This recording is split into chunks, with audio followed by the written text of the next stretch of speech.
Hey everybody, welcome to this week's installment of Blessed Leaf Live. Stoked you could join us today. And Chris is not here. He's not with us, so I get to do the whole intro uninterrupted. He's not going to start singing. He's not going to start doing some nursery rhyme or going off on some tangent about I don't even know what, beard, manscaping tips or whatever weirdness he does.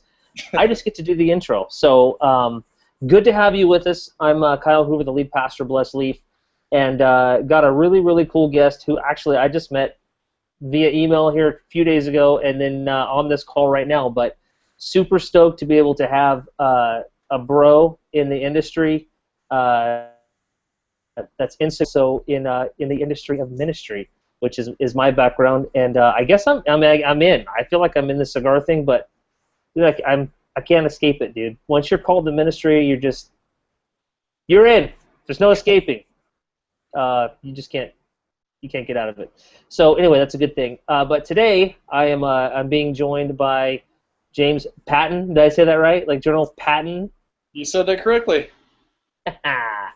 English. And he is from HonestCigarReviews.com, and he's also in ministry, preparing for ministry. Went through college for ministry, called to ministry, something like that, yeah? Yeah, you pretty much have it. I mean, I don't even know a lot of times, but yeah, I finished up my undergrad at Western Michigan University for psychology, and then this past 2 years I've been working online through what is called the National Christian Counselors Association.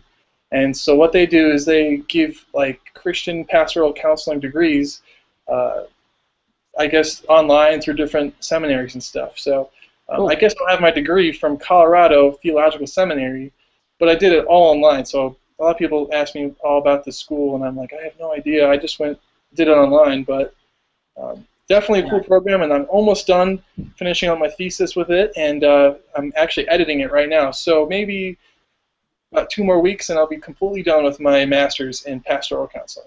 Nice. I got to tell you, dude, hats off to you. I won't show you my hat here. For going the counseling route. We'll get into this, in a little bit, but I got to say, dude, the counseling thing, when I was a pastor, that was a tough one.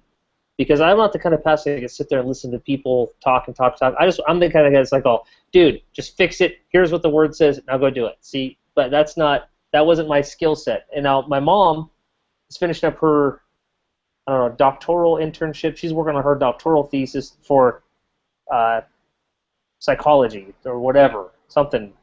She's been in school since forever. She's got all the, dude, I cannot even fathom the patience of Job that people like you possess to do this counseling stuff. So God bless you. Oh yeah, yeah. People ask me, "What do you do? Just listen to people's problems all day?" I'm like, "Well, I haven't really done it yet, totally, but I guess a lot of it's just listening and the Holy Spirit, I guess." So Yeah. yeah. Well, that's way cool. I want to dive into that a little more. I'm not smoking a cigar yet, so I got to smoke for both of us. I'm told because James or Jimbo or whatever you go by there, buddy. Depending on if I ask him or his fiance, who's standing by or getting you coffee, isn't she? Something like that. She just went outside. I guess she's talking to her neighbor, my pastor's neighbor. We're at my pastor's house right now. And he won't let you smoke inside, right? So he can't. Yeah, smoke. they won't let me smoke inside. And I was thinking, oh, I forgot to bring a cigar this morning. We were going to go on a picnic tonight, so I guess I just forgot to bring it from my apartment. But no worries. I'm going to smoke for both of us. So I'm going to get this cigar lit up. And, of course, I'm going to smoke the Blessed Leaf Kairos, which is taking the cigar world by storm right now, ladies and gentlemen. I told you that it would. I told you. And I just told James before we went live here, I was like, oh, bro, I got to send you some of these so that you can enjoy them, you can review them on your site and all that stuff, because these are great. This just got a review this week on cigarobsession.com, very, very well-known site. Brian Glenn did a video review of it and liked it. I think his exact summation of the whole thing was perfect or perfection, something along those lines. And I'm just all, booyah. Oh, did you watch it? Oh, yeah. I'm a big fan of Brian Glenn, and he's one of the reasons why I started reviewing, because I was like, oh, I could do that. And he does such a great job, but which is something I need to get better at. But yeah, I watch this stuff almost every day, and I think he said something about that, like really, like almost perfect or something. Yeah. Oh, I don't think he said almost. I think he said perfect. And no, but see, the thing is, Brian, he smokes so many cigars. So I mean, when he says it's like perfect, I mean he means it. Mm-hmm. Yeah. Good point, because I mean that's the thing too. You get somebody who has been around for a while, and then it's like coming from you. I remember when we released the Ezra Zion Eminence, and we thought it was phenomenal. That could be my favorite blend that Ezra Zion has ever put out. I mean, and I love Jean Mevou, I love Tantrum, but that Eminence, for some reason, it just captivated me. And so, long story short, Jose Blanco called us and said, that new cigar you guys just released at the show. We're like, well, we kind of had two. We kind of had Tantrum and we had Eminence. And he's like, nah, the dark one. I'm like, the Eminence. That was San Andreas Maduro wrapper. He goes, that blankety blank cigar changed my life. And I was like, thank you, Jose Blanco. I love you. Jose Blanco? Shoot. So it was good enough to induce an expletive or expletives from Jose Blanco. So that's, people in the industry that have been around a while, when they compliment your cigar, that really does mean something.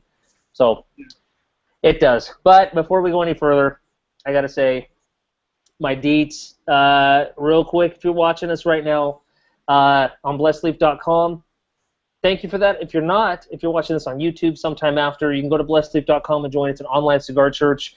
We smoke cigars. We talk about the things of the Lord. We just have good fellowship. And it's very legit. So you can sign up on blessedleaf.com, join this international network of good Christian cigar aficionados who are just taking the journey together. So it's very, very cool. And also, if you haven't followed us on Instagram and Twitter, it's at @blessed_leaf. I have conveniently put it right here for everyone to see. So those are my deets. Bro, give them the deets, man. Plug your stuff. How can they stalk you on Twitter, Instagram, your website, all that stuff before we get into the meat and the taters, man? Give them the deets. Yeah, well, I mean, I'm trying to get better at the whole social networking thing, but my Instagram is Honest Cigar Reviews. So just type in Honest Cigar Reviews. You should see me. I actually made a hashtag Honest Cigar Reviews too, so you could probably find me through the hashtag. And see your Twitter, it's just Honest Cigar because I couldn't fit the reviews in. So it's just Honest Cigar on Twitter. And let's see here. Facebook, we have a Facebook page, Honest Cigar Reviews, and then of course my website, honestcigarreviews.com. So you can pretty much watch any of those, and it's on YouTube. A lot of people just kind of go to my YouTube site more than my actual website, but yeah, definitely check it out. I mean, just Google it. I mean, pretty much anything with Honest and Cigar, you'll find me. So, yeah. Yeah, and I appreciate that, because if you search Dishonest Cigar, you don't come up at all. So you keep it real. Just honest cigar reviews. No, and that's very, very cool. So yeah, you know what? Check them out. How long have you been doing the review site? Okay, so it's kind of, I was thinking about this. My friend Kyle from Kyle Cigar Reviews asked me about 2 weeks ago, and I was thinking, my stepdad originally started the site, but I kind of took over. So I think I started like right around 2009 is when I kind of dove in. So. Okay, so I mean, dude, you've been doing this for a while.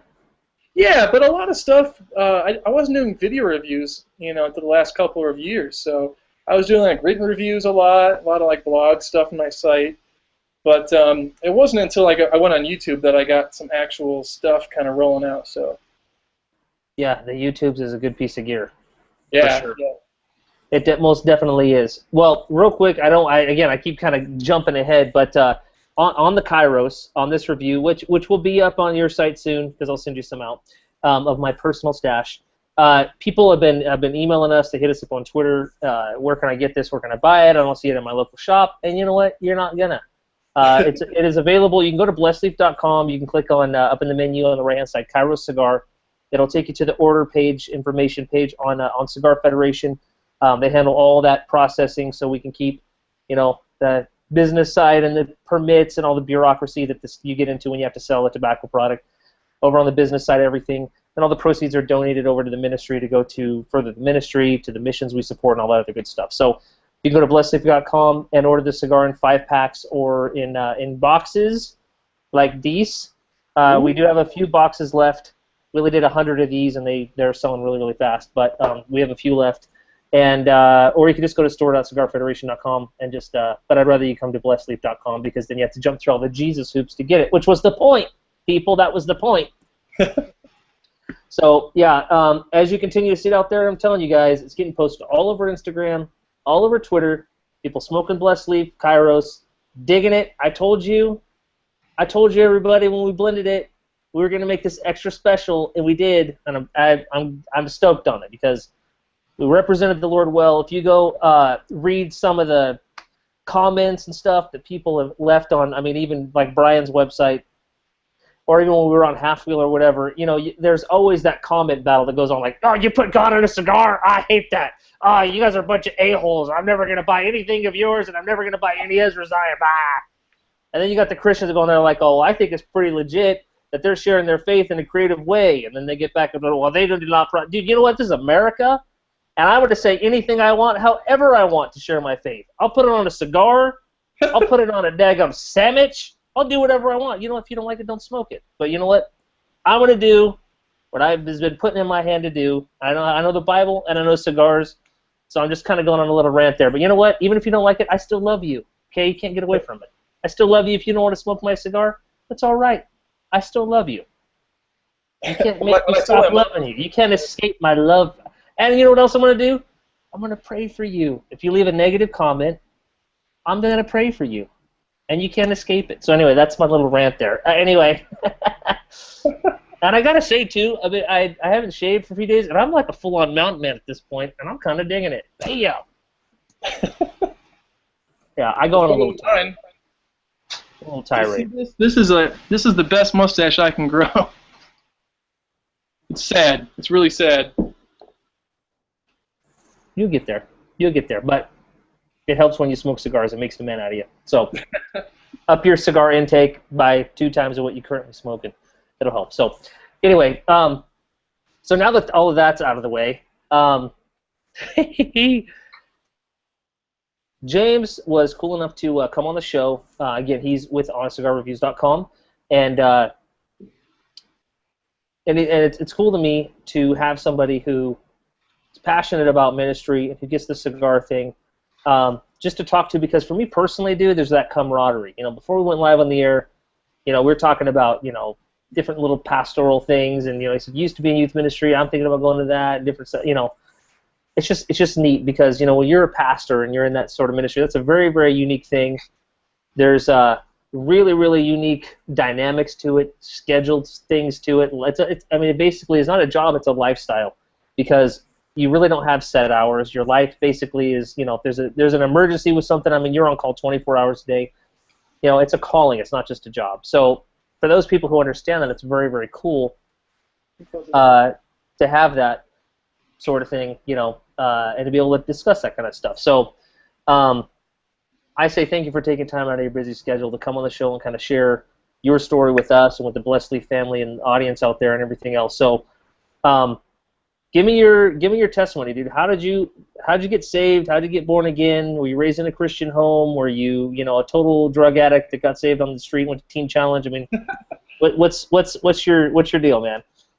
Oh man, I was raised in a Christian home, and you know, my parents brought me up. You know, I think kindergarten and first grade I was in a private Christian school, and so we had to memorize Bible verses and do all the Christian things and the churches and the, you know, just a super. I think I would consider us a Christian-y family. You know, growing up until I was probably about 10.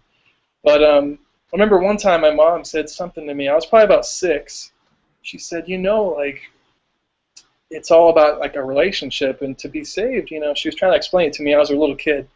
You have to ask Jesus in your heart. And so I was this little 6-year-old, and I went up to my room after like a church, and I barely remember this, but I was in my room, and I turned the light off like a weirdo, and I just started praying. I said, Jesus, if you're real, if you're really God, and if you're really real, and you really died for me, you know, I asked that you'd come in my life and that you'd save me.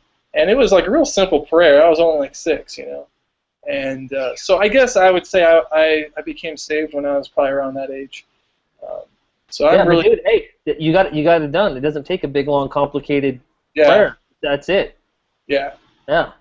Yeah, and I kind of fell out of like the Christian, I do quotes because it's like the Christian lifestyle. I wasn't really active until I went into my youth group in high school, and that's when I just kind of came on fire for Christ, and I did all kinds of youth group events, and I started doing like leadership stuff, and then I felt God really calling me to not go to a Christian university, but go to a secular, you know, place. And so I'm from Michigan, and there's quite a lot of great schools here. And one time I went with my youth group to this thing called State Youth Convention, and I went there, and it was right where I went to school, Western Michigan University, and I went to this university for this State Youth Convention, and I remember just feeling like God was like telling me, "I want you here. This is like your stomping ground." And I was like I was a 16-year-old at the time, and I remember thinking like, "Oh God, I have to be here. I have to go to school here." I was a sophomore in high school when I went, and so I wasn't thinking about college really very much. And so yeah, I basically when I was a senior, I applied to go to Western, and I didn't think I was going to make it in because my GPA was terrible, and yeah, and so they were having interviews at my high school. And so what I did was I wrote like a little quick essay thing they told us to write, like a 2-page essay, and I wrote that out, and I was preparing to do like this interview the next day at school. But the line to go on it to do it was super super long, so it was going to be like half my day, or like I was going to miss like 3 classes. So I was really angry. I was like, man, God, you told me that I was pretty sure you told me to go here, and I was pretty sure that that I was gonna like do an interview and I was just gonna rock it because my GPA was terrible and this is my last shot. And so I threw my 2-page essay on this like table, and apparently someone found it that day, and they called me. A representative from Western Michigan called me that night, and they said, "Hey, we read your 2-page article thing, and we're sorry we couldn't interview you. It was just too busy, and we want to let you know that like it was great. You're in it. You're in basically." So I was just amazed. So when you got that call and they were like, "Oh, hi, yeah, this is the dude or chick or whoever it was from Western," are you like, "Oh, what in the world?" Yeah, because not only did I not do my interview, my GPA was terrible. My ACT was like 3 points below where I was supposed to go. But that night they called me and they were like, "Hey, we read it. Somehow we found it. Somehow you're in." And I just kind of felt like that was just like doors were opening up. And Dude, that is the Lord. Yeah. Keeping His word, man. That's that's encouraging, bro. Because oh my God. Yeah, because I didn't. Go ahead. Sorry. I didn't want to go to a Christian university and stay in my Christian bubble, and I didn't want to just kind of go about my life as a Christian in my own. I didn't want to do that. I just didn't feel like And Western Michigan University is known as what they call it Western. So Western. So I mean, they're known as a party school. They're known as a heavy fraternity and sorority kind of place. And so as a Christian, it was just kind of not the place. It's generally not the place to go, I guess. But so I don't know. I just went I went to InterVarsity Christian Fellowship on campus, and I did a lot of cool leadership stuff through them, and I just kind of fell in love with the Lord, and I felt called to go into ministry from there. So well, let me ask you a question specifically about that, because there have been several guests on the show, pastors and different things like that, but then also people from the industry that have said, hey, all of a sudden, I felt a call from the Lord, and some people it was a still small voice, some people it was just fireworks going off, some people just it was like this haunting that they just couldn't shake, and there was a Lord calling them to ministry, because that is a very, very specific thing. I know the exact moment I heard. I didn't hear it with my physical ears, but I heard the voice of God. All of me heard it. My eyebrows heard it. Every part of me heard it inside myself. It woke me up. I was almost asleep, and I heard that call to ministry. What was that like for you? Because I know there's a lot of people out there who maybe are wrestling with that, or maybe think they are, and that's a real key thing to get right, whether you are called into some sort of full-time ministry role or not. Or I should say vocational ministry. We're all called to be ministers of the gospel. Yeah. But that vocational ministry kind of, where you're in that equipping type of ministry, You need to get that right, because if you're called to do it, you're never going to be satisfied doing anything else. But if you're not called to do it, you are never going to be successful in doing it. You're going to make yourself miserable, your family miserable, and that church miserable. Trust me, I've seen it. So what was that like for you, man? Well, there was a few moments in my life. One of the things that I think a lot of people miss is they think that a lot of times you have to have, obviously I'm like you can have gifts from God and stuff, but I think a lot of it for me was just encouragement from friends and family. They said, "Oh my gosh, you'd be such a good youth pastor, and you'd be such a good a minister, and I love playing guitar and worshiping. You'd be a great worshiper and a mentor." So for me, a lot of that was just my family and friends confirming these gifts in me and clarifying with me. And I was prophetically prayed over, and a lot of that same stuff came up. And so I think one of the things that stuck out for me was one time I was introduced to prophetic prayer and the prophetic gifts in ministry, and I was a freshman in college, and I was all nervous, and I was going to go with this ministry. They were part of IHOP, and so the International House of Prayer. And so one of the things my first thing that they talked about was that that they could see me drawing people out, like from the secret place. And so I guess I was just kind of amazed by that and kind of confused. And so I guess that part of that is just kind of like my pastoral gifting, I believe, but also too just again just family members saying, "Hey, I think you'd be good at this." My pastor right now, I'm actually at his house, and he's confirming a lot of things. Yeah, I'm leading the youth ministry youth group at our church, and so a lot of that too is just I guess kind of diving in a little bit and going on faith, and then God kind of saying, yes, you're called, come closer, come closer. So it's kind of complicated, I guess, but I think if you're just on faith, a lot of this stuff just kind of happens for me. Yeah, for sure. Well, the just live by faith, man. The just live by faith. So I think there's a really cool teachable moment in what you just said, that testimony you just gave there, because from what it sounds like to me, there was this identification of different giftings that were in you. It seems like there was a kind of a heart sense, kind of a knowing, kind of a drawing in your own, to say, yeah, when you go to worship, I do like this because I lead worship too. But when you go to worship and you are in that, it's just like, everything just feels right. It's like, I'm meant to be here. I'm meant to do this. So there's that confirmation of the Holy Spirit inside of you in your own heart. But then it's also wisdom, I think, to get, and the Lord will cause people to confirm that gift and say, hey, I see this in you, and there's wisdom in that counsel. Mm-hmm. But the kicker that I think is legit is that when the prophetic word comes, it's also that second, confirmation that, the Lord is from the mouth of 2 or 3 witnesses is something established.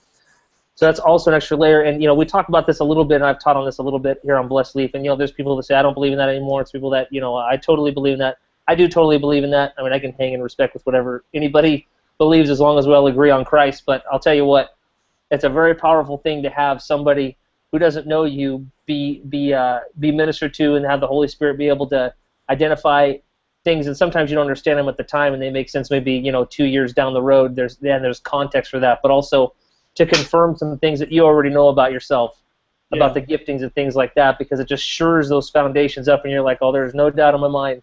This is the direction of my life, my destiny for me, for my family, my future family, and my lineage and all that other stuff. So that's insanely cool, man. Yeah, and it's one of the times that they prayed over me, I showed they recorded it on a CD, and I showed my mom, and she was like, "This is wrong. This is from the devil." Basically, she was telling me. Yeah. She was saying, "You got to talk to your grandmother because this kind of stuff is not very biblical, and it might lead you astray." And I was just kind of like, I kind of felt she was going to say that because she wasn't raised that way. Mm-hmm. I guess for me, it's like I can understand where she comes from. I respect her beliefs, but when I start walking down the path of the Holy Spirit where He's guiding me, and I start hearing this stuff, and a lot of it starts becoming true, it's like, how can I deny that? Mm-hmm. How can I not say that's from God? So, I can understand where a lot of people come from, and, again, like what you were saying, I totally respect everyone's beliefs, and I guess for me it's just like, testing it out, and even I went to like a prophetic training school just to see if I kind of had it, and if you got the mojo, to do the prophetic. yeah, and the thing is, the more you Nice. get into it, the more you get out of it. So one time, one of the pastors said, "Hey, we're gonna just I guess there's different types of prophetic giftings, and one of them is when you get in front of people and God tells a word to someone specifically, like in the church." Yeah, word of knowledge. Yes, word of knowledge. And so God was like, "You got to raise your hand," because the guy wanted like 6 volunteers, and I was like, "I do not want to do this. I'm not very good in front of people. I'm an outgoing guy, but I'm not good at like public speaking very well." And well, welcome to the show. Welcome to Blessed Leaf Live. You're talking to a humongous audience right now. Go ahead, continue. Yeah. So I mean, this is the guy said, "God," I felt God say, "Raise your hand." So I just raised it like really impulsively, like I wouldn't normally do that, because I was pretty skeptical myself, and I'd never been to a church that gave word of knowledge stuff, and so I raised my hand. The pastor, I was the last person that he called upon, and I went up in front of the stage, and he went one by one and just asked people just to listen to God and see if He has anything for a specific person or a word of knowledge for the group of people there, and I was the last person, and every time the guy said a good training method is to just kind of look around and see if anyone stands out to you, and to kind of go off of that. And so I was looking around. Every time I'd spot someone, the person that went before me said something about that person. So I was thinking, oh gosh, I'm all out of people, and so that was just the Lord showing you that you were trekking.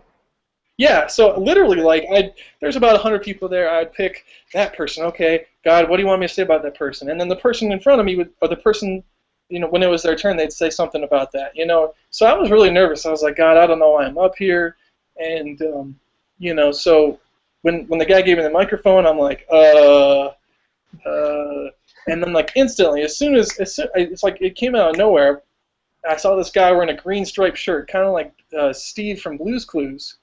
Blue's Clues. Nice. Yeah, and I don't know why he stuck out. I'm going to read your mail. You just got a letter. You just got... See, I know that because I have little kids, so... Yeah. If you have little kids, you know all the songs, too. Don't hate the player, hate the game. All right, go ahead. Yeah, so, long story short, I was just like, you know what, your shirt reminds me of Blue's Clues, and I'm just going to go on a limb here and say that you are called to be with kids and to help kids out and mentor, and I don't know you at all, and if I'm totally wrong, totally correct me, but you just stuck out to me, and I was so deathly scared to tell that to him, because what if I was lying? What if I was making this up? And halfway, like later on that night, the guy came up to me. He's like, "Oh my God, like you have no idea what you were telling me. I was praying, asking God to confirm to go into youth ministry." And I was working with the church, and just I came here for confirmation specifically for that, and he basically just told me that like I pretty much changed his life, and and it just took this much faith, and so that kind of like that's the key right there, bro. Because yeah. what does the word say? If you prophesy in accordance or proportion to your faith. Yeah. And that's why when people say I don't believe any of that stuff, God never. Well, you're right. It's not going to happen. Yeah. But that just little bit of faith, saying, "All right, Lord, the natural part of me, the mind part of me is scared, I'm freaked out, whatever. But the spirit part of me is going to just get that much faith, and all of a sudden, bam! And dude, you altered it was the Holy Spirit through you, but you were obedient, and that destiny of that person's life was altered for eternity, and all the people that they minister to and touch and all that stuff. I mean, think of the impact just that one brief moment had. And it's so easily overlooked. It was probably like 10, 15 seconds worth of stuff, but dude, that was huge. Yeah, and again, it may not be something that you consider, true. You may not consider it important. What was coming out of my mouth, I had no idea what I was talking about. I literally, I could care less about what, all I knew was I was supposed to encourage him and tell him that he was called into youth ministry, and all of a sudden he's blowing up, he's just freaking out. He was so excited. I don't know the guy's name, but so I just... So here's another thing, too, on that note, okay, for people who are skeptical about this God thing, God, do you exist, God, do that, you know what? Who else does that? Nobody else does that. You never met this dude. You don't even remember. You don't even know this dude's name even to this day. Yeah. But that's proof that God is real. Is that prophetic gift, and and Paul writes about this in to the Corinthian church, that there are signs for people that are in the church, and there's signs to people that are outside the church that God's real, and it's those supernatural giftings that are part of the proof amongst many proofs for you apologists out there that God is real, God is true, and it's the God of the Bible. It's the God of Abraham, Isaac, and Jacob. He's the true God. It's pretty legit. Yeah. Yeah, and that's funny, too, because I'm a pretty, my fiance will describe me as a pretty, I don't know, I guess, scientific, critical thinker kind of guy. I'm not a kind of guy that will, dance in front of people prophetically, and I'm not really artistically, I'm pretty much just a straight up average Joe who likes to, think critically. So that's why I really wanted to investigate it, and so even if I think, a lot of people think you have to be kind of like this floofy kind of character, but I'm really pretty down to earth as far as my beliefs and stuff, and I still believe it, and I still act in it, and so yeah. Yeah, dude. Hey, you know what? I'm glad you got on this topic because it's a very cool topic, and you touched on something there that I think is one of the misnomers, misunderstandings, is that if it's going to be prophetic, and this happens, and I dealt with this as a pastor, is that if it's going to be a prophetic ministry, and they'll attach that as an adjective to anything. It's just prophetic worship. This is prophetic prayer. This is prophetic fill in the blank. It had to be weird. It had to be this chaotic mess of whatever. And the counsel that I got from people who had been through this before was, no. God's a God of order, and just because it's supernatural doesn't necessarily mean that it has to be spectacular for the sake of being spectacular. But if it wasn't, I'm foaming at the mouth, I'm shaking, my hair's all whatever, and you're falling down on the ground, then it's really not the Holy Spirit. If God wants to do that, that's great. But you doing that because it has to look a certain way, that's you manipulating the situation. That's a trap that a lot of people fall into. Then on the other side, people that are kind of saying, hey, what's up with this prophetic thing? I'm pretty normal, I'm pretty whatever. Good. God gave you your personality to be able to minister through, and He just wants to minister through you, like the guys who wrote the Bible, through what, in theology you call that a verbal plenary inspiration, which means that it was the Holy Spirit who moved upon people and wrote through people, but He didn't strip away their personality when they wrote.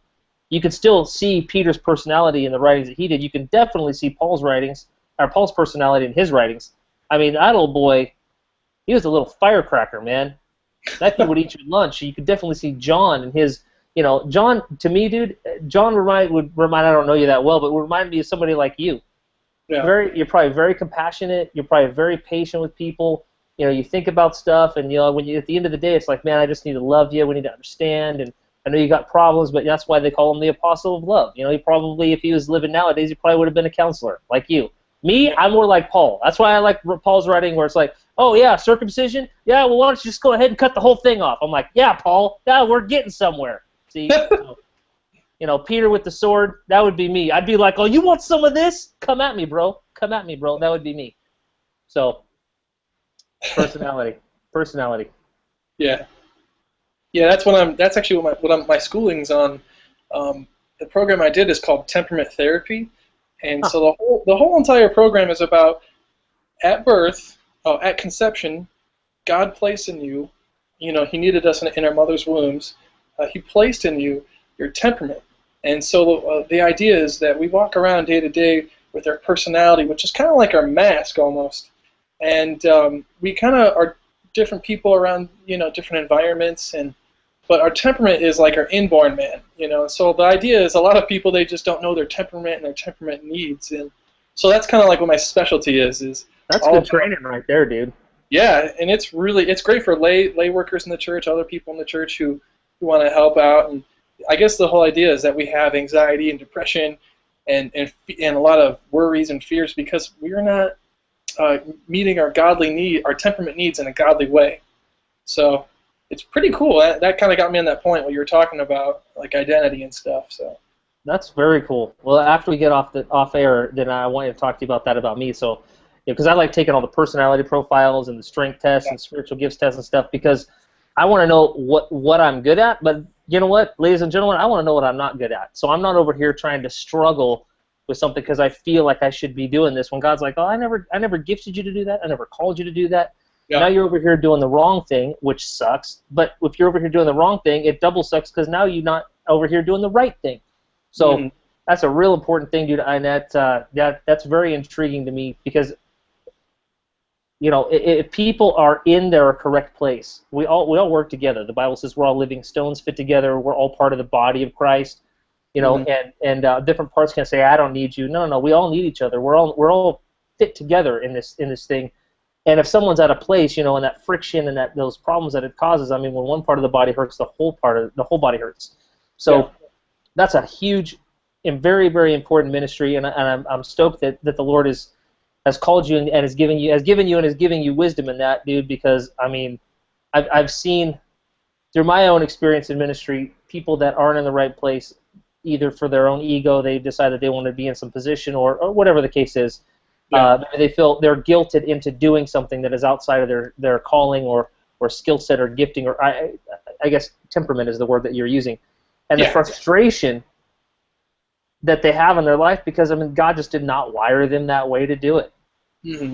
Yeah, a lot of people are just, you know, it just popped in my mind, you know, when you walk across a wood floor, and if you walk, you know, like with the grain, it's slippery, but you walk against the grain, it's like in the opposite direction, it's kind of gritty. You know, it's the same thing. People, sometimes they just try to, you know, do something for a living just to make money, but they're realizing, hey, they're not made to do this. And a lot of people, so yeah, what you were saying with ministry, I just think that's really cool that you mentioned that, because this is like learning about temperament has been great for like our leadership team at church and stuff. You know, figuring out, okay, who's good at what? Okay, you have weaknesses here. You were created differently here, and we were all brought together to, you know, strengthen the church and to, you know, not to live in our weaknesses, but to have someone else kind of, you know, walk in your weakness and have God fill in your weaknesses. And so it's just kind of cool thinking about that. Like, so many people just don't know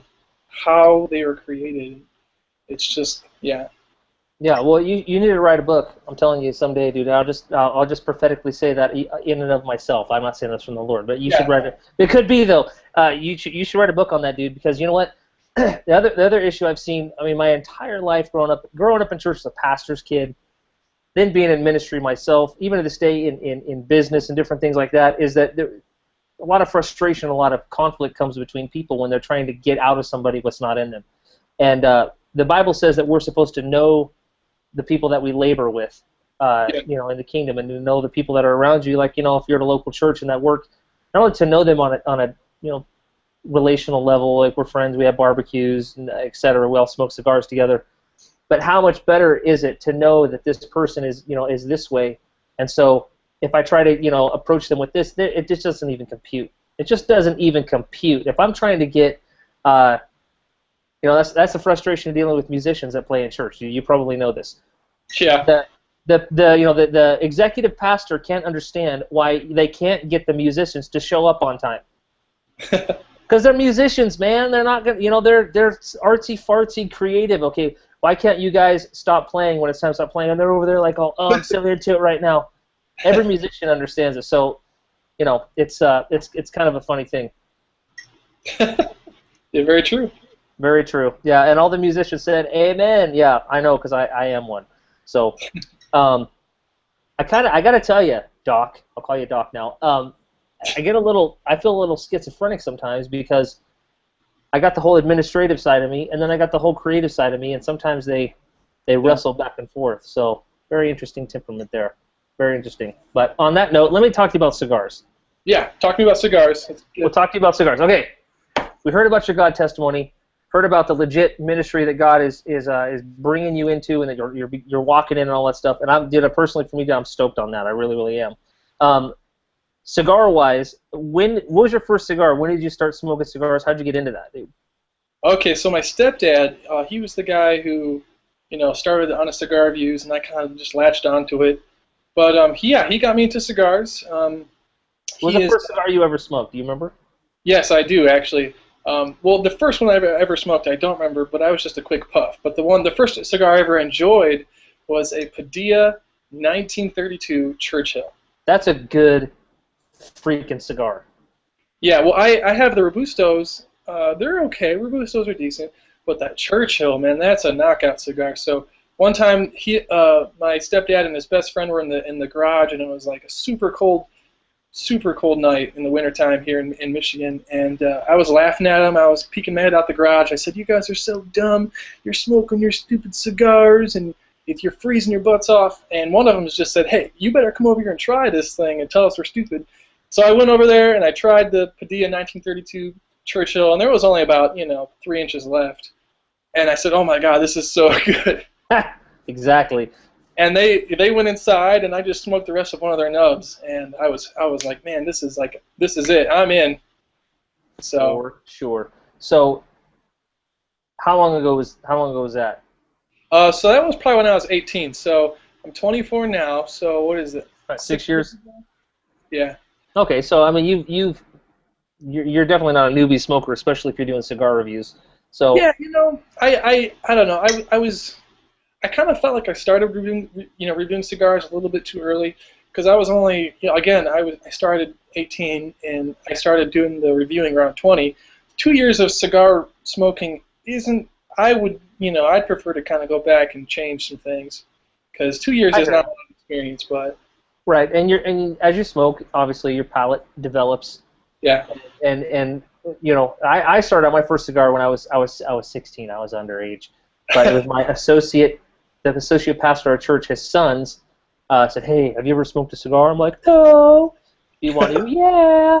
So we went out to the beach. It was a Swisher Sweet. I smoked it. I was like, "This is the greatest thing ever." Oh yeah, and, then when I turned 18, I could buy them for myself, and I progressively started smoking better cigars. Yeah. And so, I personally arrived at that Nicaraguan boutique, the Tatuaje, Viaje, Illusion, or Illusione, however you want to say it, the Padilla, same sort of thing. That Nicaraguan boutique, and man, it's just like, and so that's obviously, you smoke an Ezra Zion cigar or anything like that we make, or a Blessed Leaf Kairos, it's that Nicaraguan thing.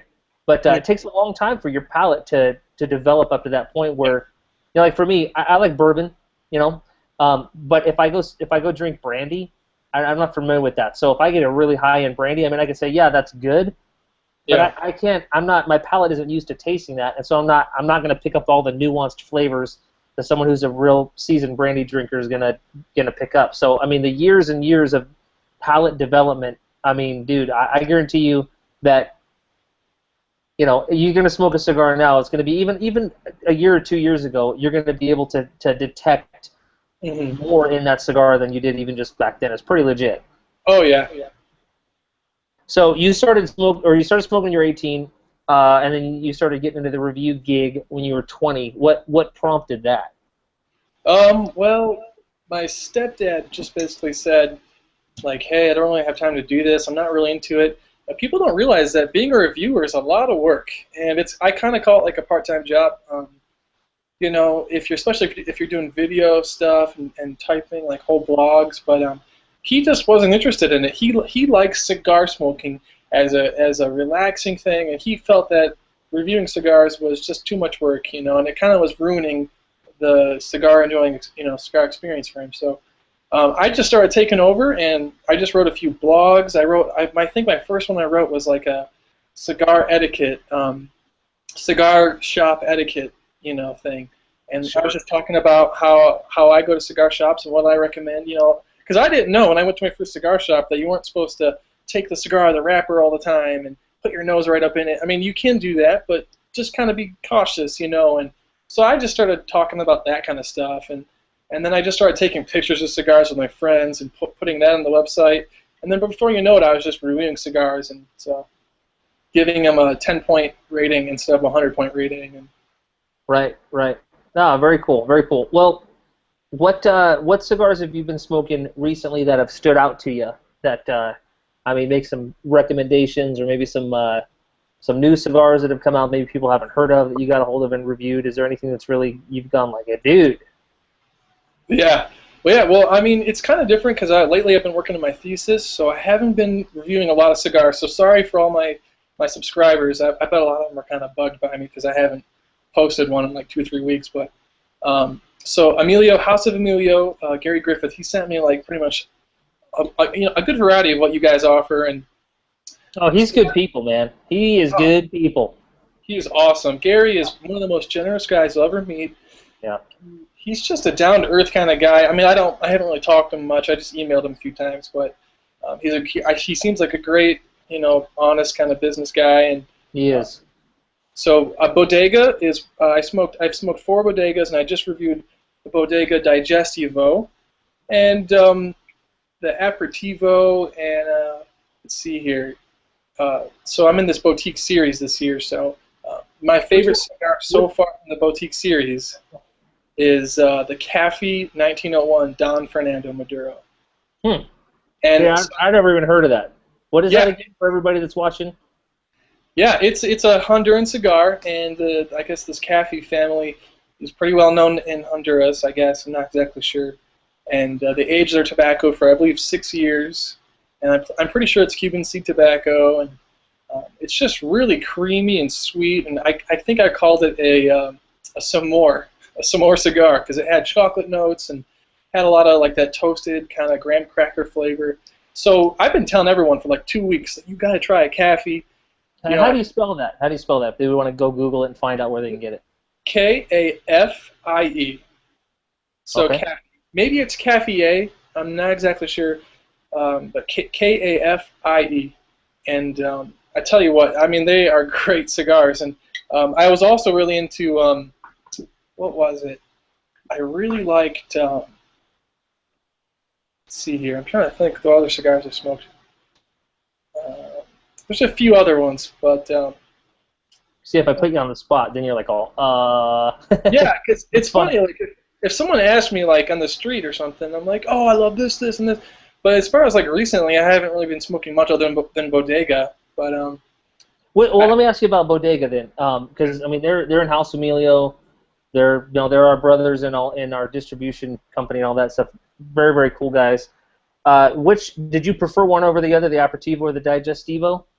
yeah, okay. So originally, I thought I was gonna like the Digestivo because I generally like fuller body cigars, but I really think after smoking like 3 or 4 of each of them that the Aperitivo is better. And so, I just remember thinking it just had a lot more going for it. The finish on it was a lot better. The Digestivo I liked, but I felt like the last third kind of died out a lot of flavor. I kind of wish it was a little more full bodied because it says Digestivo, and they're all about after meal cigar. It was certainly good. I think I rated it like an 8.7, 8.8. But the Aperitivo, I think it was like a 90 or something. So I don't know. They're different. They're totally different. They're blended for different things. But I don't know. The Aperitivo was great. So Yeah, well, I actually just kind of funny you say that. I smoked an Aperitivo last night, and it's a good cigar. To me, it tastes a little bit Dominican-y. I don't know if there's Dominican tobacco in it or not. I don't know. But just that kind of that clay. I describe it as that. In there. But when I smoked the Digestivo, and this is probably I don't know maybe a month ago. I've only had one, but to me it almost tasted like port wine or fig. It had like a sweetness, and they had a San Andreas. I think it's San Andreas wrapper, but the wrapper on it, give it that dark, earthy kind of thing. But then it was very, very figgish to me. It tastes like figs. Yeah. I think raisin, figgy, kind of a spicy. San Andreas. I love San Andreas wrappers. That reminds me. The Emilio AF1 and AF2. I think I like both of those a lot. Those are great cigars. Yeah, those are tasty. Yeah, AF1 was awesome.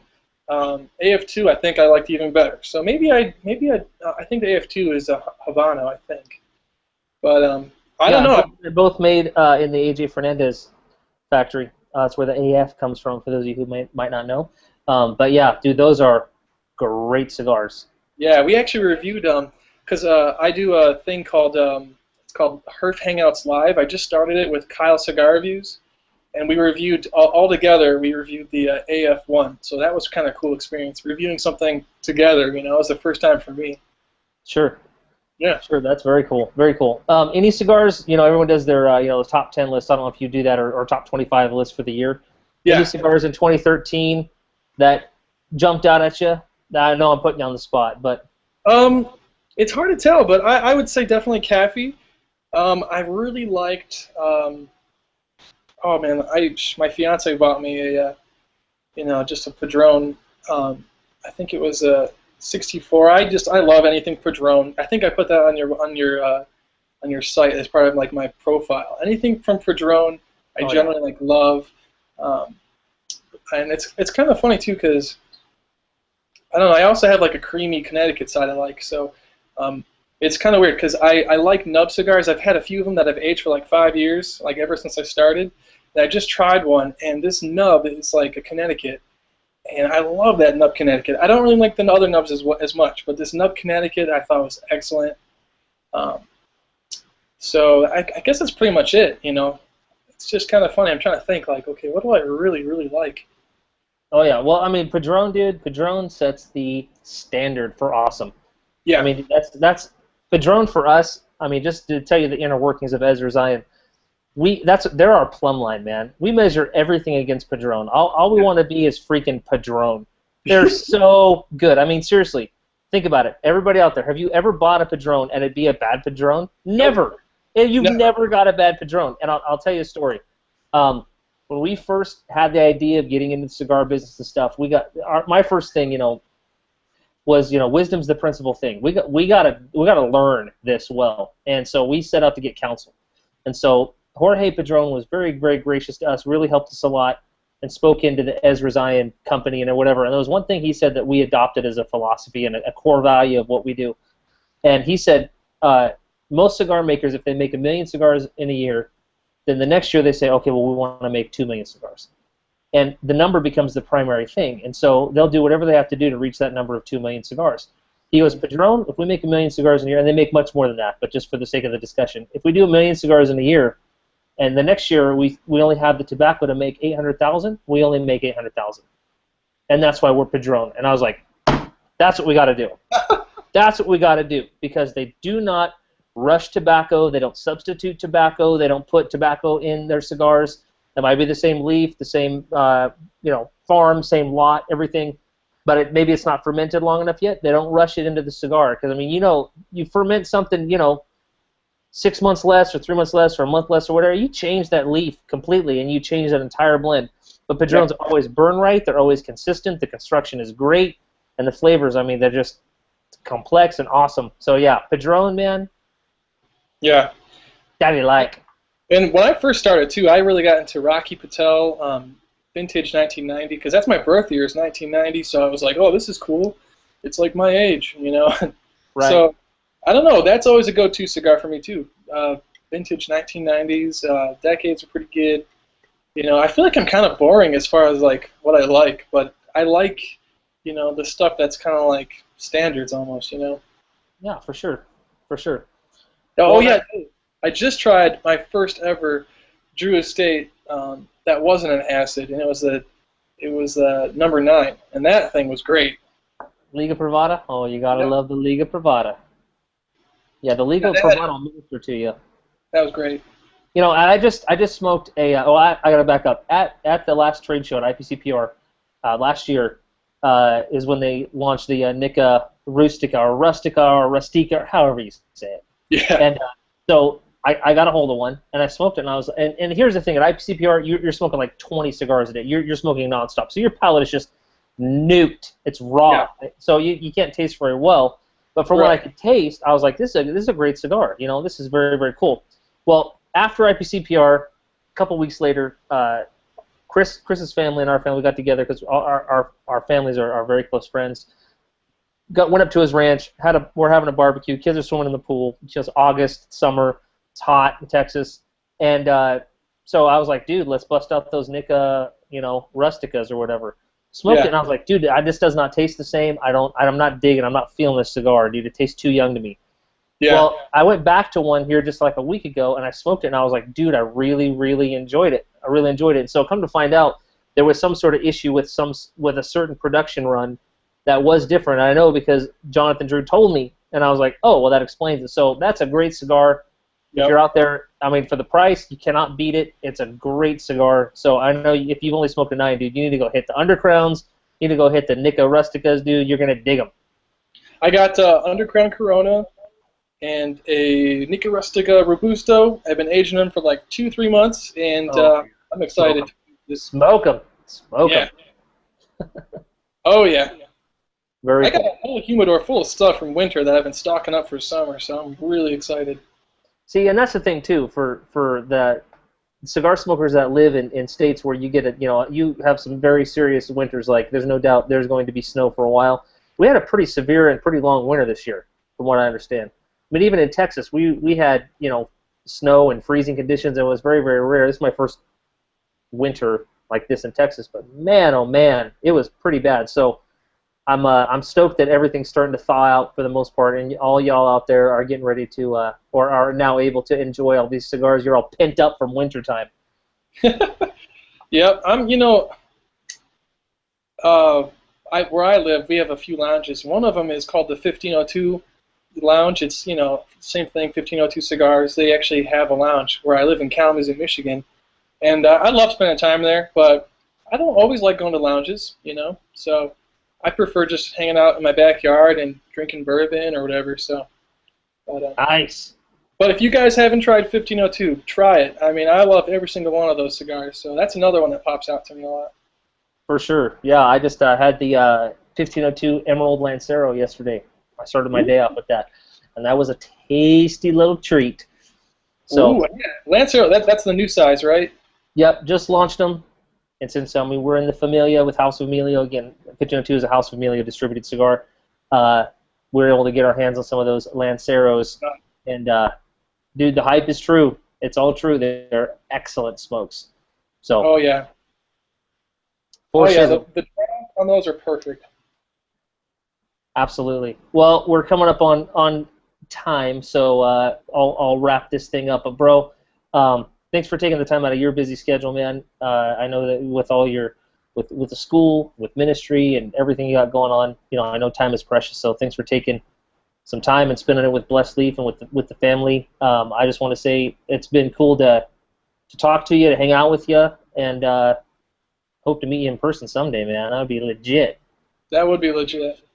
Yeah, it'd be legit. So his website, James' website, is honestcigarreviews.com. Yep. And make sure you check him out. Put him in your rotation of websites that you go to for cigar information. See, now you're going to have to smoke more and review more. I will. But yeah, dude, good stuff. Would love to have you back on the show again. I'd like to schedule some time with you to come on the show when you could just sit and talk to us for a good hour or so on temperaments and different stuff like that. I think that'd really, really help the people that are out there. So yeah, we'll have to get that on the calendar. Yeah, I would love to talk about it, and it's something that a lot of people just don't know about, and I'm really passionate about sharing it. And so, well, yeah, whenever you guys would love to have me, I would love to come on and share it. So, thank you. Awesome, man. Cool. Well, everybody out there, thanks for joining us and taking the time and hopefully lighting up a cigar and hanging out and watching Blessed Leaf Live. If you need anything, if we can help you in any way, minister to you, pray for you, get in contact with us on blessedleaf.com. That would be our honor and our privilege to do that, and we're here for you, and it's cool. So the contact button on blessedleaf.com is the best way to get a hold of us. And if you're trying to get some Kairos, also go to the website. Everything is there. You can get everything you need. So we will be back next week. Next week's guest is going to be Charlie Tarano from Tarano Cigars, the man himself, Charlie Tarano. He's a believer. He's a legit dude. So be sure to join us next week as well for the show. It's gonna be a nice one. It's gonna be a nice one. So in fact, I just got a package from Tarano Cigars of some new cigars that they're coming out with or something like that to smoke on the show. I'm stoked to try those. I haven't had them yet, so we'll be doing that next week, Wednesday night, same time, same Blessed Leaf time, same Blessed Leaf channel. So thanks for joining us, everybody. God bless you. We'll see you next week. See you later.